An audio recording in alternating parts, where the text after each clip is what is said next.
ಎಲ್ಲ ಮಾಧ್ಯಮ ಮಿತ್ರರಿಗೆ ನಮಸ್ಕಾರ ಹೇಳ್ತಾ, ಈ ವೇದಿಕೆ ಮೇಲೆ ಆಸೀನರಂಥ ನನ್ನ ಮಾರ್ಗದರ್ಶಕರಂಥ ಹರಿವೇಲು ಅವರೇ, ಭವ್ಯಮ್ಯಾಮ್ ಅವರೇ, ಹಾಗೆ ಶಂಕರ್ ಪಾಕೋಜಿ ಅವರೇ, ನಮ್ಮ ಕ್ಯಾಮ್ರಾಮ್ಯಾನ್ ಆಗಿರುವಂಥ ವೀರೇಶ್ ಅವರೇ, ವೆಂಕಟಗೌಡ ಅವರೇ, ಸುಷ್ಮಾ ರಾಜ್ ಅವರೇ, ನಮ್ಮ ಜೊತೆಗಿರುವಂಥ ರಾಜರತ್ನ ಅವರೇ, ವಿನಾಯಕ್ ಅವರೇ, ಮತ್ತೊಮ್ಮೆ ಎಲ್ಲ ನಮ್ಮ ಚಲನಚಿತ್ರದಲ್ಲಿ ನಟನೆ ಮಾಡಿದಂಥ ಎಲ್ಲ ಸಹ ಕಲಾವಿದರೆ, ಮಾಧ್ಯಮ ಮಿತ್ರರು, ಇವತ್ತು ನಮೋ ಭಾರತ್ ಅನ್ನುವ ಒಂದು ಚಲನಚಿತ್ರದ ಒಂದು ಆಡಿಯೋ ರಿಲೀಸ್ ಕಾರ್ಯಕ್ರಮ ಕರೆದಾಗ ತಾವೆಲ್ಲ ಖುಷಿಯಿಂದ ಬಂದು ಇವತ್ತು ನಮ್ಮ ಈ ಒಂದು ಚಲನಚಿತ್ರವನ್ನು ಇಡೀ ರಾಜ್ಯಾದ್ಯಂತ ಮನೆ ಮನೆಗೆ ಮುಟ್ಟಿಸುವಂಥ ಒಂದು ದೊಡ್ಡ ಜವಾಬ್ದಾರಿನ ಹೊತ್ತುಕೊಂಡು ನಾನು ಮುಂದೆ ಕೂತ್ಕೊಂಡಿದ್ದೀರಿ. ಬಂಧುಗಳೇ, ನನ್ನ ಹೆಸರು ರಮೇಶ್ ಪರ್ವಿನಾಯ್ಕರ್ ಅಂತ, ಬೆಳಗಾವಿ ಜಿಲ್ಲೆಯ ಬೈಲಹೊಂಗಲ ತಾಲೂಕು ನಾಗನೂರು. ನಾವು ಕೆಳದಿ ಚೆನ್ನಮ್ಮನ ವಂಶಸ್ಥರು. ಯಾಕೆ ಹೇಳ್ಬೇಕಂದ್ರೆ ನನ್ನ ಒಂದು ಆ ಕುಟುಂಬದಿಂದನೇ ಬಂದಿರೋದು. ಶಿವಾಜಿ ಏನು ಹಿಂದೂ ಛತ್ರಪತಿ ಶಿವಾಜಿ ಮಹಾರಾಜರ ಮಗನಿಗೆ ಆಶ್ರಯ ನೀಡಿದಂಥವ್ರು ನಮ್ಮ ಅಜ್ಜಿ ರಾಜನಾಯ್ಕರ ನಾಗಮ್ಮ ಅಂತ 1930ರಲ್ಲಿ ಬ್ರಿಟಿಷರಿಗೆ ಚಪ್ಪಲಿ ಹೊಡೆದಂಥ ದಿಟ್ಟ ಮಹಿಳೆಯ ಮೊಮ್ಮಗ ನಾನು. 2015ರಲ್ಲಿ ನಾನು ಒಂದು ಗಾಂಧೀಜಿ ಕನಸು ಅಂತೇಳಿ ಒಂದು ಸ್ವಚ್ಛ ಭಾರತ ಬಗ್ಗೆ ಒಂದು ಕಲ್ಪನೆ ಇಟ್ಕೊಂಡು ಮಾಡಿದ್ದೆ. ಅದಾದ ನಂತರ ಒಂದು ನಮೋ ಭಾರತ್ ಅನ್ನುವಂಥ ಒಂದು ಚಲನಚಿತ್ರನ ಮಾಡಬೇಕಂತೇಳಿ ಭಾಳಷ್ಟು ಕಷ್ಟಪಟ್ಟು ಹಗಲಿರುಳು ಈ ಒಂದು ಸ್ಕ್ರಿಪ್ಟನ್ನು ಮಾಡಿ, ಹೇಗೆ ಅಂದರೆ ಒಬ್ಬ ಬಡ ರೈತನ ಮಗ ಸೈನ್ಯಕ್ಕೆ ಸೇರ್ಕೊಂಡಾಗ ಆ ಒಂದು ಕಾಶ್ಮೀರದಲ್ಲಿ ಕೊರೆಯುವ ಚಳಿ ಇರ್ಬೋದು, ಮತ್ತು ಆ ಒಂದು ವೇದನೆ, ತಂದೆ ತಾಯಿಯ ಒಂದು ನೆನಪು, ಅವನು ಪ್ರೀತಿ ಮಾಡಿದ ಹುಡುಗಿಯ ನೆನಪು, ಮತ್ತು ಅಲ್ಲಿ ಆಡಿದಂಥ ಬೆಳೆದಂಥ ಓಣಿ ಊರು ಇರ್ಬೋದು, ಅದನ್ನೆಲ್ಲವನ್ನೂ ಬಿಟ್ಟು ಗಡಿ ಭಾಗ, ಅಲ್ಲಿ ಗಡಿಯಲ್ಲಿ ಕಾಶ್ಮೀರದ ಕೊರಿ ಚಳಿಯಲ್ಲಿ ತನ್ನ ಪ್ರಾಣವನ್ನು ಹಂಗೆ ಬಿಟ್ಟು ಆ ದೇಶವನ್ನು ಕಾಯಬೇಕಾದ್ರೆ ಅವನಿಗೆ ಯಾವ್ಯಾವ ಥರ ನೋವು ನಲಿವುಗಳು ಮತ್ತು ಅವನ ಸುಖ ದುಃಖಗಳ ಬಗ್ಗೆ ಒಂದು ಕಥೆಯನ್ನು ಮಾಡಬೇಕು, ಒಂದು ಸಿನಿಮಾ ಸ್ಕ್ರೀನ್ ಮೇಲೆ ತರಬೇಕು, ಒಂದು ಒಳ್ಳೆಯ ಸಿನಿಮಾವಾಗಿ ಇದನ್ನು ನಾನು ಡೈರೆಕ್ಷನ್ ಮಾಡಬೇಕು ಮತ್ತು ನಿರ್ಮಾಪಕನಾಗಿ ಇದನ್ನು ಮಾಡಬೇಕಂತ ಭಾಳ ಆಸೆ ಇಟ್ಕೊಂಡು ಈ ಕಥೆಯನ್ನು ಮಾಡಿದ್ವಿ. ನಮೋ ಭಾರತ್ ಅನ್ನುವಂಥ ಒಂದು ಚಲನಚಿತ್ರ ಕಾಶ್ಮೀರದಲ್ಲಿ ನಾವು ಮುಹೂರ್ತವನ್ನು ಮಾಡಿದ್ವಿ. ಕಾಶ್ಮೀರದಲ್ಲಿ ಹೋಗಬೇಕಾದ್ರೆ ನಮ್ಮ ಏನು ಅಲ್ಲಿ ಲೊಕೇಶನ್ ತೋರಿಸಿದ್ರು, ಅಲ್ಲಿ ಅನಿಲ್ ಪರಿಹಾರ, ಶಕ್ತಿರಾಜ್ ಪರಿಹಾರ ಅಂತೇಳಿ ಅವರು ಲೊಕೇಶನ್ ತೋರಿಸ್ಕೊಂಡು ನಾವೆಲ್ಲ ದಿಲ್ಲಿ ಏರ್ಪೋರ್ಟಲ್ಲಿ ಇದ್ದೀವಿ. ಅವಾಗ ನಾವು ಶ್ರೀನಗರ ಫ್ಲೈಟು, ಕನೆಕ್ಟಿವ್ ಫ್ಲೈಟ್ ಇತ್ತು. ಅಲ್ಲಿ ಹೋಗ್ಬೇಕಂತ ನಾವು ಫ್ರೆಶ್ ಅಪ್ ಆಗಿ ಕೂತಿದ್ವಿ. ಬ್ರೇಕಿಂಗ್ ನ್ಯೂಸ್ ಬರ್ತಾ ಇದೆ, ಅನಿಲ್ ಪರಿಹಾರ ಮತ್ತು ಶಕ್ತಿರಾಜ್ ಪರಿಹಾರ ಆತಂಕವಾದಿನ ಮಾರದೀಯ, ಬ್ರೇಕಿಂಗ್ ನ್ಯೂಸ್. ನಾವು ತೊಗೊಂಡಿರುವಂಥ ಆ ಏನು ಜಿಲ್ಲೆಯ ಪರ್ಮಿಷನ್ ಇತ್ತು ಅದು ಕ್ಯಾನ್ಸಲ್. ಅಲ್ಲಿ ಜಿಲ್ಲಾಧಿಕಾರಿಗಳು ಫೋನ್ ಮಾಡಿದ್ರು, 144 ಸೆಕ್ಷನ್ ಇದೆ, ನೀವು ಬರಕ್ಕೆ ಹೋಗ್ಬೇಡಿ ಅಂತ. ನಾವು ಏರ್ಪೋರ್ಟಲ್ಲಿ 38 ಜನ, ನಾವು ಟೆಕ್ನಿಷಿಯನು, ಕ್ಯಾಮ್ರಾ ಎಲ್ಲರೂ ಇದ್ದೀವಿ.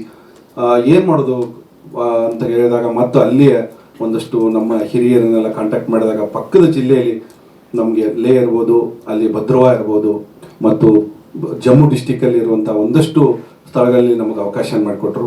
ಯಾಕಂದರೆ ಇದು 4 ವರ್ಷದ ಹಿಂದೆ ನಡೆದಿರುವಂಥದ್ದು. ಆ ಭಯದಲ್ಲಿ ನಾವು ಶೂಟಿಂಗನ್ನು ಮಾಡಬೇಕಾದ್ರೆ ಬಹಳಷ್ಟು ಕಷ್ಟಪಟ್ಟಿದ್ವಿ. ಯಾಕಂದರೆ ನಾವು 38 ಜನ ನಾವು ಇಲ್ಲಿಂದ ಹೋಗಿದ್ದೀವಿ, ಅಲ್ಲಿಂದ ಒಂದು 40 ಜನ, 70 ಜನ ನಮ್ಮದು ಸ್ಪಾಟಲ್ಲಿ ಎಲ್ಲರೂ ಇರ್ತಿದ್ರು, ಟೆಕ್ನಿಷಿಯನಿಂದ ಹಿಡ್ಕೊಂಡು ಪ್ರೊಡಕ್ಷನ್ವರೆಗೂ. ಕೆಳಗೆ ಒಂದು 8 ಕಿಲೋಮೀಟರ್ ಎತ್ತರದಿಂದ ಅಲ್ಲಿ ಮೇಲೆ ಒಂದು ಶೂಟಿಂಗ್ ಚಿತ್ರೀಕರಣ ಮಾಡಬೇಕಾದ್ರೆ ಆ 8 ಕಿಲೋಮೀಟರ್ ಊಟ, ನಾವೇನು ಬೆಳಗ್ಗೆ ತಿಂಡಿ ತಿನ್ಕೊಂಡು ಹೋಗ್ತಿದ್ವಿ, ಊಟ ಬರಬೇಕಾದ್ರೆ ಮೇಲೆ ಬರಬೇಕಾದ್ರೆ ಅನ್ನ ಮತ್ತು ದಾಲ್ ಇದೆಲ್ಲ ಐಸ್ ಆಗಿಬಿಡ್ತಿತ್ತು ಅಷ್ಟು. ಯಾಕಂದರೆ ಆ ಕೊರಿ ಚಳಿಯಲ್ಲಿ ಚಲನಚಿತ್ರ ಚಿತ್ರೀಕರಣ ಮಾಡಬೇಕಾದ್ರೆ ಕ್ಯಾಮ್ರಾಮನ್ನಿಂದ ಹಿಡ್ಕೊಂಡು ಎಲ್ಲ ಟೆಕ್ನಿಷಿಯನು, ಪ್ರೊಡಕ್ಷನ್ ಬಾಯಿಂದ ಹಿಡ್ಕೊಂಡು ಎಷ್ಟು ಕಷ್ಟ ಬೀಳ್ತಿದ್ರು ಅಂದರೆ ಆ 8 ಕಿಲೋಮೀಟರ್ ಬರಬೇಕಾದ್ರೆ ಐಸು ನಾನೇ ನೀಡಕ್ಕೆ ಹೋಗ್ತಿದ್ದೆ ಅಲ್ಲ ನಾನು ನೋಡಬೇಕಾದ್ರೆ. ಅಷ್ಟು ಕೊರಿ ಚಳಿಯಲ್ಲಿ, ಮತ್ತು ಅಲ್ಲಿ ಕ್ಲೈಮೇಟು ಅಷ್ಟೇ. ನಾವು 22 ದಿನ ಅಂತೇಳಿ ನಾವು ಪ್ಲ್ಯಾನ್ ಮಾಡ್ಕೊಂಡು ಹೋಗಿದ್ವಿ, 48 ದಿನ ನಾವು ಅಲ್ಲಿ ಚಿತ್ರೀಕರಣ ಮಾಡಿದ್ವಿ. ಯಾಕಂದರೆ ಒಂದೊಂದು ಗಂಟೆಯಲ್ಲಿ ಪ್ರಕೃತಿ ನಮಗೆ ಅಲ್ಲಿ ವ್ಯತ್ಯಾಸ ಆಗ್ತಿತ್ತು. ಯಾಕಂದರೆ 1 ಗಂಟೆ ಐಸ್ ಬೀಳ್ತಾ ಇತ್ತು, 1 ಗಂಟೆ ಬಿಸಿಲು, ಆ ಥರ. ಆಮೇಲೆ 5 ಗಂಟೆಗೆ ಕತ್ಲಾಗಿಬಿಡೋದು. ಅಷ್ಟು ಒಂದು ಕಠಿಣ ಪರಿಸ್ಥಿತಿಯಲ್ಲೂ ಒಂದು ಏನು ನಮೋ ಭಾರತ ಚಿತ್ರೀಕರಣವನ್ನು ಮಾಡಿಕೊಂಡು ಬಂದ್ವಿ. ಅದಾದ ನಂತರ ಇನ್ನೇನು ಇದು ಕೊಪ್ಪಳ ಜಿಲ್ಲೆ, ಅಂಜನಾದ್ರಿ ಬೆಟ್ಟ, ಈ ಥರ ಅಲ್ಲಿ ಸುತ್ತಮುತ್ತಲ ಶೂಟಿಂಗ್ ಮಾಡಿಕೊಂಡು ಇನ್ನೇನು ಮುಂದೆ ಕಂಪ್ಲೀಟ್ ಮಾಡ್ಬೇಕನ್ನೋದ್ರಾಗ ಕೋವಿಡ್ ಮಹಾಮಾರಿಯಿಂದ ನಮಗೆ ಮಾಡೋಕ್ಕಾಗಲಿಲ್ಲ. ಆದಮೇಲೆ ಈಗ ಇದನ್ನು ಶೂಟಿಂಗ್ ಚಿತ್ರೀಕರಣ ಮುಗಿಸಿ ರಿಲೀಸ್ ಮಾಡ್ಬೇಕಂತೇಳಿ ಎಲ್ಲ ನಾವು ಜೊತೆ ಕೂತ್ಕೊಂಡು ಮಾತಾಡಿದಾಗ ಈ ಒಂದು ಕಂಪ್ಲೀಟ್ ಆಗಿ ಈ ಚಲನಚಿತ್ರವನ್ನು ಬಹಳ ಚೆನ್ನಾಗಿ ಮೂಡಿ ಬಂದಿದೆ. ಅದರಲ್ಲೂ ಕೊಪ್ಪಳ ಚಿತ್ರೀಕರಣದಲ್ಲಿ ಹೇಳಬೇಕಂದ್ರೆ ಕಾಶ್ಮೀರದ ಒಂದು ಭಾಗ ಆ ಕಷ್ಟ ಆದರೆ, ಕೊಪ್ಪಳದಲ್ಲೂ ಅಷ್ಟೇ. ಕೊಪ್ಪಳದಲ್ಲಿ ಬಹಳಷ್ಟು ಅಲ್ಲಿ ಹಳ್ಳಿಯ ವಾತಾವರಣ, ಮತ್ತು ನಮ್ಮ ಉತ್ತರ ಕರ್ನಾಟಕದ ಬಗ್ಗೆ ಹೇಳಬೇಕಂದ್ರೆ ಬಹಳ ವಿಶಾಲ ಹೃದಯವಂತರು ಉತ್ತರ ಕರ್ನಾಟಕದಲ್ಲಿ. ಯಾಕಂದ್ರೆ ನಾವು ಈ ಭಾಗದಲ್ಲಿ ಚಿತ್ರೀಕರಣಕ್ಕೆ ಹೋದಾಗ ಕ್ಯಾಮ್ರಾ ಇಟ್ಟಾಗ ನೀವು ಎಷ್ಟು ಕೊಡ್ತೀರಿ ಅನ್ನುವಂಥ ಒಂದು ಕಮರ್ಷಿಯಲ್ ಊರುಗಳಿದೆ, ನೋಡಿದೆ ನಾನು ನಮ್ಮ ಸಾಂಗ್ ಶೂಟಿಂಗ್ ಹೋದಾಗ. ನಮ್ಮ ಕಡೆ ಹಾಗಿಲ್ಲ. ಬೆಂಗಳೂರವ್ರು ಚಿತ್ರೀಕರಣಕ್ಕೆ ಬರ್ತಾ ಇದೆ ಅಂದರೆ ಊಟ, ವಸತಿ, ಆ ಅತಿಥಿ ಸತ್ಕಾರನೇ ಬೇರೆ. ಹಾಗೆ ನಮಗೆ ಕೊಪ್ಪಳ ಜಿಲ್ಲೆಯಲ್ಲಿ ಎಲ್ಲ ಇಟಗಿಯಿಂದ ಗವಿಮಠದ ಪೂಜ್ಯ ಶ್ರೀಗಳಿರ್ಬೋದು, ಅಲ್ಲಿ ಅಂಜನಾದ್ರಿ ಬೆಟ್ಟ ಇರ್ಬೋದು, ಅಲ್ಲಿ ಎಲ್ಲ ಸ್ಥಳೀಯರು ನಮ್ಗೆ ಸಹಕಾರ ಕೊಟ್ಟರು. ಅದರಲ್ಲಿ ವಿಶೇಷವಾಗಿ ಹಿರಿಯ ಕಲಾವಿದರು ದೊಡ್ಡರಂಗೇಗೌಡರು ಅಷ್ಟೊಂದು ಇಳಿಯ ವಯಸ್ಸಿನಲ್ಲಿ ಬಂದು ನಮ್ಮ ಜೊತೆಗೆ ಇದ್ಕೊಂಡು ನಮಗೆ ಸಹಕಾರ ಕೊಟ್ಟು, ಅದರಲ್ಲೂ ಅಲ್ಲೇ ಕುತ್ಕೊಂಡೇ ಸಹ ಹಾಡನ್ನು ಬರೆದಿರೋ ಕುಡಿ ಮೀಸೆ ಮುದ್ದು ಮಾವ ಅನ್ನುವಂಥದ್ದು ನಮ್ಮ ಜೊತೆಗೆ ಇದ್ಕೊಂಡು ಒಂದು ಮಗು ಥರ ಯಾವಾಗೂ ನನ್ನ ದೊಡ್ಡ ಹಿರಿಯ ಸಾಹಿತಿ ಅಂತ ಅನ್ನೋ ಒಂದು ಹಮ್ಮಿಲ್ಲದೆ ನಮ್ಮ ಜೊತೆಗೆ ಇದ್ಕೊಂಡು ಅವರು ಬಹಳ ಸಹಕಾರ ನೀಡಿದರು. ಅದರಲ್ಲಿ ಭವ್ಯ ಮ್ಯಾಮ್ ಹಿರಿಯ ನಟಿಯವರು ಬಹಳ ದೊಡ್ಡ ಸ್ಥಾನ. ಅವ್ರ ಬಗ್ಗೆ ಹೇಳಬೇಕಂದ್ರೆ ಎಲ್ಲೂ ನಮಗೆ ಯಾವುದೋ ಒಂದು ನಿರೀಕ್ಷೆ ಇಲ್ಲದೆ, ಯಾವುದೋ ಒಂದು ಡಿಮ್ಯಾಂಡ್ ಇಲ್ಲದೆ ಆ ಹಳ್ಳಿ ಮತ್ತು ಅಂಜನಾದ್ರಿ ಬೆಟ್ಟನೂ ಅಷ್ಟೇ, ಅಂಜನಾದ್ರಿ ಬೆಟ್ಟ ಹತ್ತುವ ಪರಿಸ್ಥಿತಿ ಇರಲಿಲ್ಲ, ಆದರೂ ಕೂಡ ನಮಗೋಸ್ಕರ ಬಂದು ಅಂಜನಾದ್ರಿ ಬೆಟ್ಟ ಹತ್ತಿ ನಮ್ಮ ಜೊತೆಗೆ ಕೊಪ್ಪಳದಲ್ಲಿ 22 ದಿನ ನಮ್ಮ ಜೊತೆಗೆ ಇದ್ಕೊಂಡು ಅವರು ಸಹಕಾರ ಕೊಟ್ಟರು. ಮತ್ತೊಮ್ಮೆ ವಿಶೇಷವಾಗಿ ಹೇಳ್ಬೇಕಂದ್ರೆ ನಮ್ಮ ಹೀರೋಯಿನ್ ಅಷ್ಟೇ, ಕಾಶ್ಮೀರದ ಹೀರೋಯಿನ್ನು ಬಹಳಷ್ಟು ಸಹಕಾರ. ಯಾಕಂದ್ರೆ ಅವ್ರ ಫ್ಯಾಮಿಲಿಯಲ್ಲಿ ದೊಡ್ಡ ಒಂದು ಪಂಡಿತ ರಾಜಮಂಥನ ಫ್ಯಾಮಿಲಿ ಅದು. ಅಲ್ಲಿ ಕೂಡ ಅವರು ನಮಗೆ ಮಾರಲ್ ಆಗಿ ಸಪೋರ್ಟ್ ಆಗಿ ನಿಂತ್ಕೊಂಡು ನಮ್ಮ ಜೊತೆಗಿದ್ರು. ಆದ ನಂತರ ಇಲ್ಲಿ ಹಳ್ಳಿಯ ನಮ್ಮ ಅತ್ತೆ ಮಗಳ ಪಾತ್ರ ಅವರು ಸುಷ್ಮಾ ರಾಜ್ ಅಂತ. ಸುಷ್ಮಾ ರಾಜ್ ಅವ್ರದ್ದು ಹೇಳ್ಬೇಕಂದ್ರೆ ಯಾವುದೂ ಡಿಮ್ಯಾಂಡ್ ಇಲ್ಲ. ಒಂದು ಹೀರೋಯಿನ್ ಅಂದಮೇಲೆ ಅವ್ರಿಗೆ ಇದೇ ಕಾರ್ ಬೇಕು, ನನಗೆ ಯಾವುದೋ ಒಂದು ನಿರೀಕ್ಷೆ ಇಲ್ಲದೆ ನಾವು ಕೊಟ್ಟಿರುವಂಥ ಲಾಡ್ಜಲ್ಲಿ ಕೊಟ್ಟಿರುವಂಥ ಊಟ, ವಸತಿ ವ್ಯವಸ್ಥೆ ಉತ್ತರ ಕರ್ನಾಟಕ ಹೊರಗಡೆ ಔಟ್ಡೋರ್ ಹೋದಾಗ ಯಾವ್ಯಾವ ಥರ ಸಮಸ್ಯೆಗಳಿದ್ರು ಕೂಡ ಅಲ್ಲಿ ಯಾವುದೂ ಒಂದು ದಿನನೂ ನಮಗೆ ಕಂಪ್ಲೇಂಟ್ ಮಾಡದೆ ನಮ್ಮ ಜೊತೆಗೆ ನಿಂತ್ಕೊಂಡು, ಮತ್ತು ವಿಶೇಷವಾಗಿ ನಾವು ಹೀರೋಯಿನ್ಗಳನ್ನ ನೋಡಿದ್ದೀವಿ. ಅದರಲ್ಲೂ ವಿಶೇಷವಾಗಿ ಸುಷ್ಮಾ ರಾಜನ್ ನೋಡಿದಾಗ ಪಾತ್ರ ಅಂತ ಬಂದಾಗ ಅದೊಂದು ದೊಡ್ಡ ಶಕ್ತಿನೇ ಸುಷ್ಮಾ ರಾಜ್. ಯಾಕಂದ್ರೆ ಆ ಪಾತ್ರ ಮುಗಿದ ಆಚೆ ಬಂದ ಮೇಲೆ ಅವಳು ಸುಷ್ಮಾ ರಾಜ ನಟಿ ಅಲ್ಲಿ ಬೇರೆನೆ ಇಲ್ಲೇ ಬೇರೆ. ಅಂದ್ರೆ ಅಂತ ಒಂದು ವ್ಯಕ್ತಿತ್ವ ಉಳ್ಳುವಂತ ಸುಷ್ಮಾ ರಾಜು, ಅವ್ರಿಗೆ ಒಳ್ಳೆ ಭವಿಷ್ಯ ಇದೆ. ಯಾಕಂದ್ರೆ ಬಹಳ ಒಳ್ಳೆ ಕಮಿಟ್ಮೆಂಟ್. ಯಾವುದೇ ಒಂದು ನಿರ್ದೇಶಕ ಇರಲಿ, ಆ ಟೆಕ್ನಿಷಿಯನ್ ಇರಲಿ, ಆ ಸಿನಿಮಾಕ್ಕೆ ನಾವು ಏನು ಸಪೋರ್ಟ್ ಮಾಡಬೇಕು, ಮತ್ತೆ ಅಷ್ಟು ನಟ ನಟಿಯರು ಇದು ನಮ್ಮ ಸಿನಿಮಾ ಅನ್ನುವಂಥ ಭಾವನೆಯಲ್ಲೇ ಕೆಲಸ ಮಾಡಿದ್ದಾರೆ. ಹೀಗಾಗಿ ಸುಷ್ಮಾ ರಾಜ್ ಇರ್ಬೋದು, ವೀರೇಶ್ ಅವರು ಕಾಶ್ಮೀರದಲ್ಲಿ ಅವರು ಗೌರಿ ವೆಂಕಟೇಶ್ ಅಂತ ಇದ್ರು. ಅದಾದ್ಮೇಲೆ ಇಲ್ಲಿ ಉತ್ತರ ಕರ್ನಾಟಕದ 2ನೇ ಶೆಡ್ಯೂಲಲ್ಲಿ ನಮಗೆ ಜೊತೆಗೆ ನಿಂತ್ಕೊಂಡು ಕೊಪ್ಪಳ ಜಿಲ್ಲೆಯವರು ವೀರೇಶ್ ಅಂತ ಭಾಳ ಯುವ ಕ್ಯಾಮ್ರಾಮ್ಯಾನು ನಮ್ಗೆ ಭಾಳ ಸಹಕಾರ ನೀಡಿದ್ದಾರೆ. ಅವರು ಹೆಚ್ಚಿನ ಡಿಮ್ಯಾಂಡಿಂದ ಎಲ್ಲ ಅಂದರೆ ಅವ್ರು ಕೇಳಿದ್ದೆಲ್ಲ ಕೊಟ್ಟಿದ್ದೀವಿ, ಆದರೆ ಹೆಚ್ಚಿನ ನಮ್ಮ ಜೊತೆಗೆ ನಮ್ಮದೇ ಇದೆ ಸಿನಿಮಾ ಅನ್ನುವಂಥ ಭಾವನೆಯಿಂದ ನಮ್ಮ ಜೊತೆಗೆ ನಿಂತ್ಕೊಂಡು ಈ ಒಂದು ಸಿನಿಮಾ ಅದ್ಭುತವಾಗಿ ಮೂಡಿ ಬರಲಿಕ್ಕೆ ಅವರು ಕೂಡ ಕಾರಣೀಭೂತರಾಗಿದ್ದಾರೆ. ಹಾಗೆ ನಮ್ಮ ಸಿನಿಮಾದ ಎಡಿಟರ್ ಅಂತ ಸಂಜೀವ್ ರೆಡ್ಡಿ ಅವರು ಕೂಡ ನಮಗೆ ಬಹಳಷ್ಟು ಸಹಕಾರ ನೀಡಿದ್ದಾರೆ, ಲೀಡ್ ಶ್ರಮಿಸಿದ್ದಾರೆ. ಹಾಗೆ ನಮ್ಮ ಮ್ಯೂಸಿಕ್ ಡೈರೆಕ್ಟರ್ AT ರವೀಶ್ ಅವರು ಕೂಡ ನಮ್ಗೆ ಸಹಕಾರ ಕೊಟ್ಟಿದ್ದಾರೆ. ಅದರಲ್ಲೂ ನಮ್ಮ ಹಿನ್ನೆಲೆ ಸಂಗೀತ ಪಳನಿ ಸೇನಾಪತಿಯವರು, ಅವರು ಕೂಡ ಬಹಳಷ್ಟು ಚೆನ್ನಾಗಿ ನಮ್ಗೆ ಸಮಯ ಕೊಟ್ಟು ಬಹಳಷ್ಟು ಚೆನ್ನಾಗಿ ನಮ್ಗೆ ಪ್ರಯತ್ನ ಮಾಡಿ ಸಿನಿಮಾವನ್ನು ಮೂಡಿ ಬರಲಿ ಭಾಳ ಕಾರಣೀಭೂತರಾಗಿದ್ದಾರೆ. ಹಾಗೆ ಡೈರೆಕ್ಷನ್ ಡಿಪಾರ್ಟ್ಮೆಂಟ್ ಹೇಳ್ಬೇಕಂದ್ರೆ 3 ಶೆಡ್ಯೂಲಲ್ಲಿ 3 ಡೈರೆಕ್ಷನ್ ಡಿಪಾರ್ಟ್ಮೆಂಟಲ್ಲಿ ನನ್ನ ಜೊತೆಗೆ ಇದ್ಕೊಂಡು ನನ್ನ ಜೊತೆಗೆ ಸಹಕಾರ ನೀಡಿದಂಥ ರಾಜರತ್ನ ಇರ್ಬೋದು, ಅವರು ಕೂಡ ನಂಗೆ ಸಹಕಾರ ಕೊಟ್ಟಿದ್ದಾರೆ. ಹಾಗೆ 2 ಶೆಡ್ಯೂಲ್ ಕೆಲಸ ಮಾಡಿದಂಥ ವಿನಾಯಕ್ ಇರ್ಬೋದು, ಬಸವರಾಜ್ ಬಂಗಿ ಇರ್ಬೋದು, ಹಾಗೆ ಯೇಸುದಾಸ್ ಇರ್ಬೋದು, ಬಹಳಷ್ಟು ಒಳ್ಳೊಳ್ಳೆ ನುರಿತದಂಥ ತಜ್ಞರು ಈ ಸಿನಿಮಾದಲ್ಲಿ ಕೆಲಸವನ್ನು ಮಾಡಿದ್ದಾರೆ. ಹೀಗಾಗಿ ಒಂದು ಇದು ನಡೆದ ಘಟನೆ, ಒಂದು ಉತ್ತರ ಕರ್ನಾಟಕದಲ್ಲಿ ನಡೆದ ಘಟನೆ ಇಟ್ಕೊಂಡಿದ್ದೀನಿ. ಒಂದು ಏನು ಟೀಸರಲ್ಲಿ ಹೇಳಕ್ ಹೋಗಿಲ್ಲ, ಸಿನಿಮಾ ದಯವಿಟ್ಟು ಥಿಯೇಟ್ರಿಗೆ ಬಂದು ನೋಡಿದ ಮೇಲೆ ಗೊತ್ತಾಗುತ್ತೆ. ಯಾಕಂದ್ರೆ ವಿಶೇಷವಾಗಿ ಅಂದ್ರೆ ಒಂದು ದೊಡ್ಡ ಘಟನೆ ನಡೆದಿದ್ದೆ ಅಂದ್ರೆ ನಮ್ಮ ಲೊಕೇಶನ್ ತೋರಿಸಿದಂತ ದೊಡ್ಡ ಲೀಡರ್ ಏನಿದ್ರು ಅವರಿಬ್ಬರನ್ನ ಹೊಡೆದು ಹಾಕಿದ್ರು.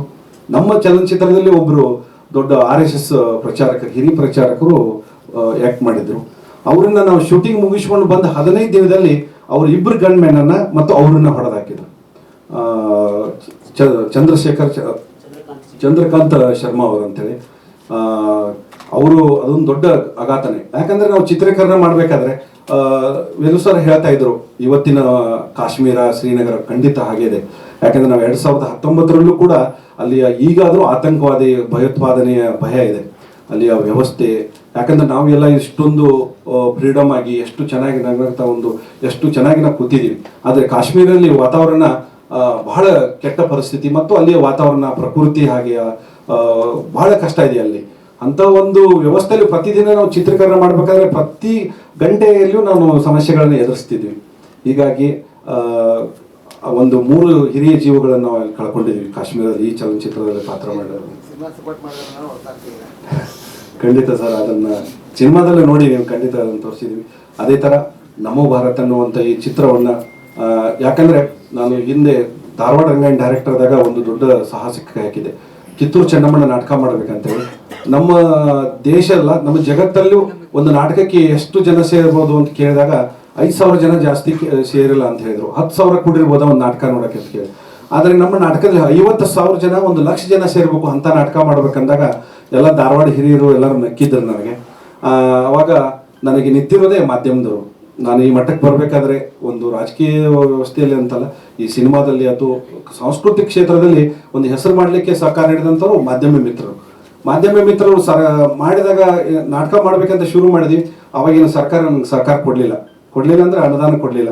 ಅವಾಗ ಮಾಧ್ಯಮ ಮಿತ್ರರ ಹತ್ರ ಹೋಗಿ ನನ್ನ ಸ್ನೇಹಿತರ ಹತ್ರ ಹೋದಾಗ ಇಲ್ಲ ಖಂಡಿತ ಮಾಡಿ ಎಂದಾಗ ಶಂಕರ್ ಪಾಕೋಜಿಯವರು ಅಲ್ಲಿ ಬಹಳಷ್ಟು ಹಿರಿಯ ಪತ್ರಕರ್ತರು, ಮಾಧ್ಯಮ ಮಿತ್ರರು, ಎಲ್ಲ ಯುವ ಪತ್ರಕರ್ತರು ಕೂಡ ನಾವಿದೀವಿ ನಿಮ್ಮ ಜೊತೆಗೆ ಅಂತ ಧೈರ್ಯ ತುಂಬಿದಾಗ ನಾನು ಮುನ್ನುಗ್ಗಿ ಆ ನಾಟಕವನ್ನು ಮಾಡಿದ್ವಿ. ಬೈಲಹೊಂಗಲ್ ಚೆನ್ನಮ್ಮನ ಒಂದು ಸಮಾಧಿ ಸ್ಥಳದಲ್ಲಿ ನಾಟಕ ಮಾಡಿದಾಗ 75,000 ಜನ ಸೇರಿದ್ರು. ಧಾರವಾಡದಲ್ಲಿ 50,000 ಜನ ಸೇರಿದ್ರು.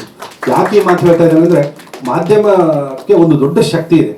ಇವತ್ತಿನ ವ್ಯವಸ್ಥೆಯಲ್ಲಿ ನೋಡ್ತಾ ಇದ್ದೀವಿ, ಸೋಷಿಯಲ್ ಮೀಡಿಯಾ ಇರ್ಬೋದು, ಎಂತೆಂಥ ಒಂದು ಬಡ ಕುಟುಂಬದಲ್ಲಿರುವಂಥ ಒಬ್ಬೊಬ್ಬ ಪ್ರತಿಭೆಗಳನ್ನು ಮಾಧ್ಯಮದವರು ಯಾವ ರೇಂಜಿಗೆ ತೊಗೊಂಡು ಹೋಗಿದ್ದಾರೆ ಅಂದರೆ ಆ ಥರ ಒಂದು ಶಕ್ತಿ ಆ ಮಾಧ್ಯಮ ಮಿತ್ರರಲ್ಲಿದೆ. ಅದಕ್ಕೆ ನಾವು ಉತ್ತರ ಕರ್ನಾಟಕದ ಪ್ರತಿಭೆಗಳು ಎಲ್ಲರೂ ಜೊತೆಗೆ ಸೇರಿಕೊಂಡು ಎಲ್ಲ ಹಿರಿಯರು, ಉತ್ತರ ಕರ್ನಾಟಕ ಅಂದರೆ ನಮಗೆ ಕರ್ನಾಟಕನೇ ಒಂದು 2 ಕಣ್ಣಿದ್ದ ಹಾಗೆ. ಆದರೂ ಉತ್ತರ ಕರ್ನಾಟಕ ಅಂದರೆ ತಮಗೆ ಗೊತ್ತಿದೆ, ಸಿನಿಮಾದವ್ರಿಗೆ ಊಟ ಹಾಕೋದೇ ಉತ್ತರ ಕರ್ನಾಟಕದವರು. ಚುಟಗೇಸು ಕಾರ್ ತುಂಬ್ಕೊಂಡು ಬರೋರು ಏನು ನಿರ್ಮಾಪಕರಿದ್ದಾರೆ ಎಲ್ಲರೂ ಉತ್ತರ ಕರ್ನಾಟಕದಿಂದ ತುಂಬ್ಕೊಂಡು ಬರ್ತಾರೆ. ಆಡಿಯೋ ಕಂಪ್ನಿಯವರು ಅಷ್ಟೇ, ತಪ್ಪಿಕೊಳ್ಳಿ ಬಹಳಷ್ಟು. ಅಂದರೆ ಉತ್ತರ ಕರ್ನಾಟಕ ಅಷ್ಟು ಸಮೃದ್ಧ ಮತ್ತು ತಾಯಿ ಮಾತೃ ಸ್ವರೂಪ ಮನಸ್ಸುಳ್ಳು ಅಂತ ಉತ್ತರ ಕರ್ನಾಟಕದ ಜನರು. ಯಾಕಂದ್ರೆ ಯಾವುದೇ ಒಂದು ಸಿನಿಮಾ ಇಲ್ಲಿ ಖಾಲಿ ಹೊಡಿತಾ ಇದ್ರೆ ಉತ್ತರ ಕರ್ನಾಟಕದಲ್ಲಿ ಹೌಸ್ಫುಲ್ ಇರುತ್ತೆ. ಯಾಕಂದ್ರೆ ಅಷ್ಟು ಸಿನಿಮಾ ಪ್ರೇಮಿಗಳು ಮತ್ತು ಚಲನಚಿತ್ರ ಕಲಾವಿದರನ್ನು ಅಷ್ಟು ಪೂಜ್ಯ ಭಾವನೆಯಿಂದ ನೋಡ್ತಾರೆ. ಅಂತ ಉತ್ತರ ಕರ್ನಾಟಕದಿಂದ ಎಲ್ಲ ಪ್ರತಿಭೆಗಳು ನಾವು ಕೂಡಿ ಮಾಡಿದ್ದೀವಿ. ಮಾಧ್ಯಮ ಮಿತ್ರರು ಹೆಚ್ಚಿನ ಇದಕ್ಕೆ ಪ್ರಚಾರವನ್ನು ಕೊಟ್ಟು ಮಾರ್ಚ್ 1ನೇ ತಾರೀಕಿಗೆ ರಾಜ್ಯಾದ್ಯಂತ ನಾವು ಬಿಡುಗಡೆಯನ್ನು ಮಾಡ್ತಾ ಇದ್ದೀವಿ. ಅದರಲ್ಲೂ ನಮ್ಮದೇ ಒಂದು ಡಿಸ್ಟ್ರಿಬ್ಯೂಷನ್ ಇದೆ, ಕೀರ್ತಿ ಸಿನಿ ಫಿಲಿಮ್ಸ್ ಅಂತೇಳಿ, ನನ್ನ ಬ್ಯಾನರಲ್ಲೇ ಮಾಡ್ತಾ ಇದ್ದೀನಿ. ನನ್ನ ಜೊತೆಗೆ ನನ್ನ ಸ್ನೇಹಿತ ಯುವಕ ನಮ್ಮ ವೆಂಕಟಗೌಡ ನನ್ನ ಜೊತೆಗೆ ನಿಂತ್ಕೊಂಡಿದ್ದಾರೆ. ಒಂದು 125 ಥಿಯೇಟರ್ ನಾವು ಪ್ಲ್ಯಾನ್ ಮಾಡಿದ್ದೀವಿ. 125 ಥಿಯೇಟರ್ದಲ್ಲಿ ಒಂದು ಮಾರ್ಚ್ 1ನೇ ತಾರೀಕಿಗೆ ನಾವು ಬಿಡುಗಡೆಗೊಳಿಸ್ತಾ ಇದ್ದೀವಿ. ಹೀಗಾಗಿ ನಿಮ್ಮೆಲ್ಲರ ಸಹಕಾರ ಮತ್ತೊಮ್ಮೆ ನಾನು ಕೋರ್ತಾ ಇದ್ದೀನಿ. ಈಗ 40 ಥಿಯೇಟರ್ ಹೋಗ್ತಾ ಇದ್ದೀನಿ.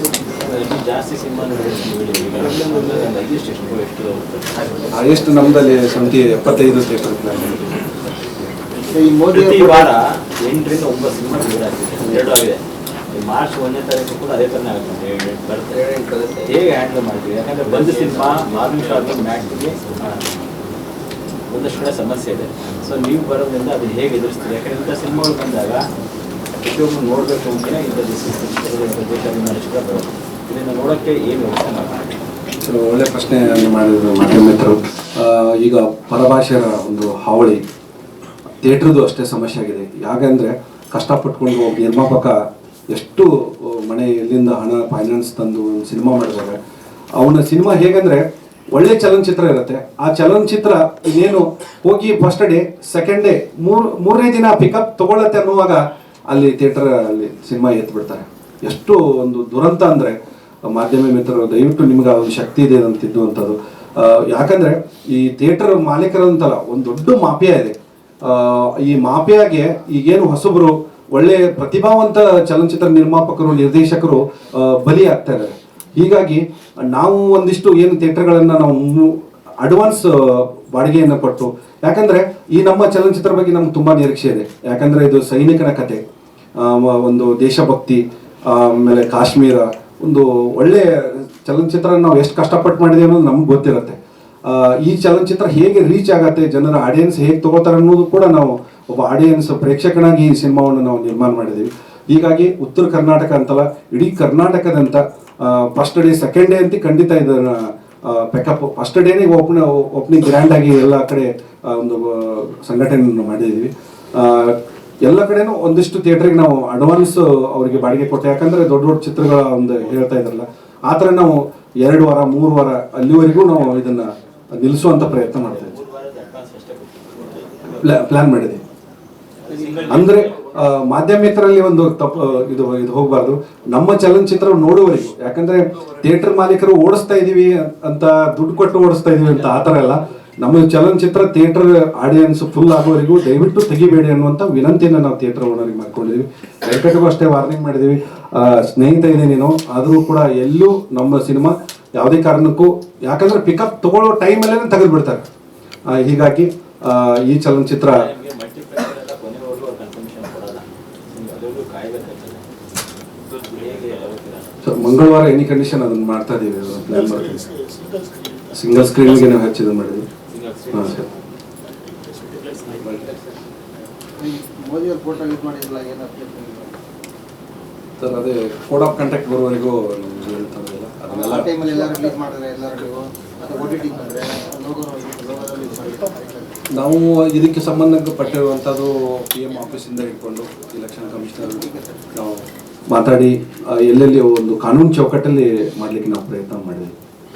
ಸೆನ್ಸಾರಲ್ಲೂ ಅಷ್ಟೇ ಖಂಡಿತ ಒಂದಿಷ್ಟು ನಮಗೆ ಮಾರ್ಗದರ್ಶನ ನೀಡಿದ್ದಾರೆ.